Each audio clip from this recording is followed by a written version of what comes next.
Another ஒரு இன்ட்ரெஸ்டிங்கான video. இது எந்த விதமான ப்ரமோஷனும் கிடையாது. எனக்கு ரொம்ப பிடிச்சிருந்தது. பர்சனலாக நானே பண்ணுறேன் அப்படின்னு சொல்லி பண்ண ஒரு விஷயம் தான் இது. நாமக்கல்ல அக்கா வீட்டு பக்கத்தில் ஒரு சூப்பரான ஹோம் பேக்கர் வாணி அக்கா. அவங்க பண்ணுற இந்த ப்ரௌனிக்கு நிஜமாலே எங்கள் ஃபேமிலியே பெரிய ஃபேனு.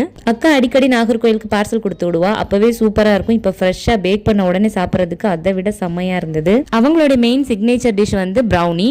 அது மட்டும் இல்லாமல் all types of cookies, dry cake, tea cake, icing cake, இந்த மாதிரி எல்லாமே பண்ணி கொடுப்பாங்க. நீங்க உங்களுக்கு விருப்பம் போல கஸ்டமைஸ் பண்ணி கூட உங்ககிட்ட கேக் ஆர்டர் பண்ணிக்கலாம். ஐஸ் கேக் நாமக்கல்ல இருந்து ஒரு 2 hours டிஸ்டன்ஸ்ல நீங்க எங்க இருந்து ஆர்டர் பண்ணாலுமே அவங்க பண்ணி கொடுத்துருவாங்க. மத்த மாதிரியான எல்லா கேக்ஸ், ப்ரௌனிஸ் ஆல் ஓவர் இந்தியாவுக்கு டெலிவரி பண்றாங்க. கேக்கோட குவாலிட்டி அண்ட் குவான்டிட்டி ரொம்பவே நல்லா இருக்கும். கேக்ல யூஸ் பண்ணக்கூடிய பொருட்களும் ஃப்ரெஷ்ஷாவும் தரமாவும் இருக்கும். இவங்க கிட்ட நீங்க கேக் ஆர்டர் பண்ணணும்னு ஆசைப்படுறீங்க அப்படின்னா கீழே டிஸ்கிரிப்ஷன்ல கொடுத்திருக்க கான்டாக்ட் நம்பருக்கு வாட்ஸ்அப் பண்ணுங்க. அண்ட் பேக்கர்ஸ் டெலிகசிங்கிற இவங்களோட இன்ஸ்டாகிராம் பேஜை ஃபாலோ பண்ணிக்கோங்க. ஸோ இந்த வீடியோ பிடிச்சிருந்தா எம்மி ஃபுடிக்கு சப்ஸ்கிரைப் பண்ணிக்கோங்க.